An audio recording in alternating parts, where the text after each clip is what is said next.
ఆరోగ్యశ్రీలో అతిపెద్దదైనటువంటి జిమ్మిక్ ఏంటంటే తెలుగుదేశం అనుకూల ఆసుపత్రుల వాళ్ళకి మాత్రం డబ్బులు ఇస్తున్నారు. అక్కడ వాళ్ళు కూడా మనం వెళ్ళి ఆ హాస్పిటల్లో చేరతామంటే చేర్చుకుంటున్నారు.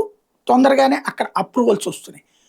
తెలుగుదేశంతో సంబంధం లేని, అది జనసేన సంబంధమైనా లేకపోతే వైసీపీకి సంబంధమైనా లేదా అసలు ఏ పార్టీతో సంబంధం లేని వాళ్ళకి ఆరోగ్యశ్రీ కన్ఫర్మేషన్ అంటే వాళ్ళ దగ్గర రోగిని చేర్చుకున్నాక ఆ లిస్ట్లో పంపించిన కన్ఫర్మేషన్లు తక్కువగా వస్తున్నాయి అన్నదే ప్రధానమైనటువంటి ఆరోపణ. ఇదంతా ఒక ఎత్తు.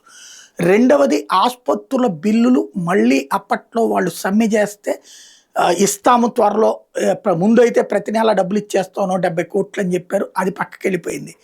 పాత బకాయిలు చెల్లించట్లేదు. 2,500,000 కోట్ల రూపాయల దాకా బకాయిలు అయిపోయినాయి. మళ్ళీ డాక్టర్లు రోడ్డెక్కాల్సి వస్తుంది, ఆసుపత్రులు రోడ్డెక్కాల్సి వస్తుంది. ఇది ఏ తరహా ప్రజాసేవో అర్థం కాకుండా ఉంది.